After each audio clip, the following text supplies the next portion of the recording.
20대 대선이 12일 앞으로 다가온 가운데 여야 대선 후보는 오늘 중앙선거관리위원회가 주관하는 2차 법정 TV 토론에서 다시 격돌합니다. 권력구조 개편과 외교안보 정책을 놓고 치열한 공방이 예상되는데요. 국회는 또 대장동 의혹과 러시아의 우크라이나 침공 등 국내외 현안을 논의하는 상임위도 개최할 예정입니다. 취재기자 연결합니다. 권민석 기자. 네, 국회입니다. 네, 선관위가 주관하는 TV 토론 앞두고 후보들이 토론 준비에 주력하고 있다고요? 네, 오늘 저녁 8시부터 120분간 진행되는 정치 분야 TV 토론에 대비해 여야 대선 후보들은 현장 유세를 모두 중단하고 토론 준비에 집중하고 있습니다. 권력구조 개편과 남북관계, 외교안보 정책을 주제로 토론이 이루어지는데요.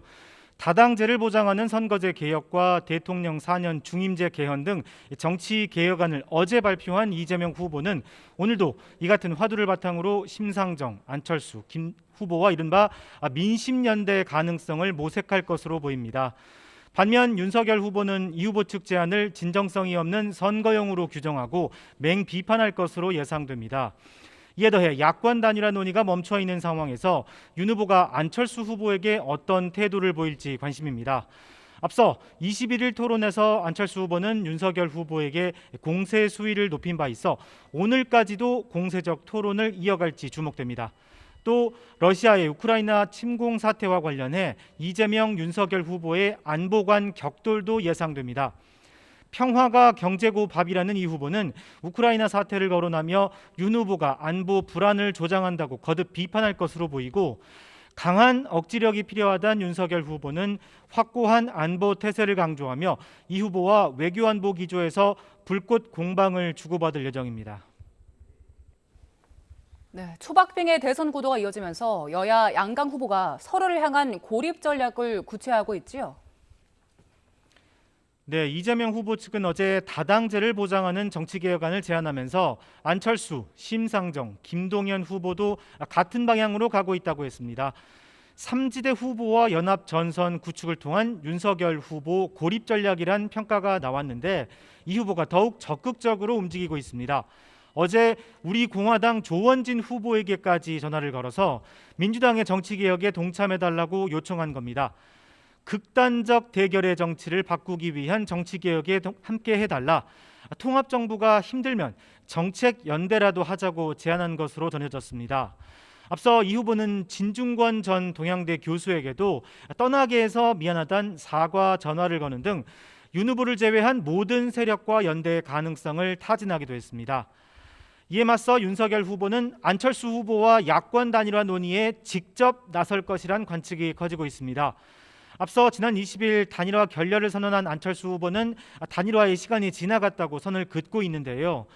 어제부터 오늘까지 발표된 여론조사 5건 모두에서 이재명 후보와 격차가 1에서 2%포인트 차이에 불과해 단일화 압박이 갈수록 거세지고 있습니다. 이에 따라 오는 28일 대선 투표용지 인쇄위를 앞두고 이번 주말 윤 후보가 안 후보와 톱다운 방식의 담판에 나설 것이란 전망이 꾸준히 제기됩니다. 오늘 아침에도 이준석 대표가 라디오 인터뷰에서 단일화와 관련해 윤석열 후보 의증이 최우선이라고 밝혀 실제 구체적인 단일화 움직임으로 이어질지 주목됩니다. 여야 대선 후보를 겨냥한 네거티브 공방도 계속되고 있는데 관련 소식도 전해주시죠. 네, 민주당은 오늘 윤석열 후보를 향해 봐주기 수사 의혹을 추가로 제기했습니다. 2003년 파주 운정지구 개발 비리 사건에서 윤 후보가 친분이 있는 삼부토건 관련자들을 제대로 수사하지 않았다고 주장했습니다. 윤석열 후보가 삼부토건 비리를 봐줬다는 증언이 삼부토건 조남욱의 후계자이자 윤 후보와 호영호재하는 사이인 조시현 씨의 입에서 나왔습니다. 보도에 따르면 조 씨는 서결이 형한테 3번이나 걸렸다. 민주당은 또 윤 후보 배우자 김건희 씨의 전시 기획사가 했다는 앤디 워홀 전 전시 이력도 허위라고 주장했습니다. 이에 맞서 국민의힘은 이재명 후보를 겨냥해 대장동 개발 의혹을 증폭했습니다. 성남도시개발공사 팀장이었던 정민용 변호사가 고속도로 배수구에 버린 것으로 보인다는 대장동 문건 보따리를 입수했다고 밝혔습니다. 이를 토대로 이재명 후보가 대장동 일당에게 2,700가구의 용적률 특혜를 제공했고 의도적으로 대장동 임대 아파트도 포기했다고 주장했습니다.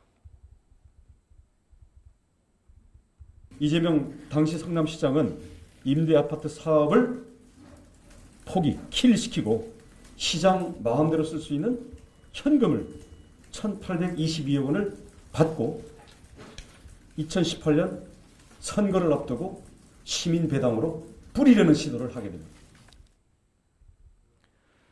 여야는 또 잠시 후 국회 법제사법위원회에서 대장동 의혹과 이재명, 윤석열 후보 배우자 의혹 등을 놓고 거친 공방을 벌일 것으로 보입니다. 네, 국회에서도 러시아의 우크라이나 침공 사태와 관련해서 대책을 논의한다고요? 네, 국회는 잠시 후에 외교통일위원회와 산업통상자원 중소벤처기업위원회를 연달아 개최합니다. 외통위에선 우크라이나에 있는 우리 교민 60여 명의 안전한 철수 대책과 함께 국제사회의 러시아 제재에 우리가 어떻게 대응할지도 논의할 예정입니다. 또 산자위에선 우크라이나 사태에 따른 교역 문제 등 경제 파장에 대한 점검도 이루어집니다. 지금까지 국회에서 YTN 권민석입니다.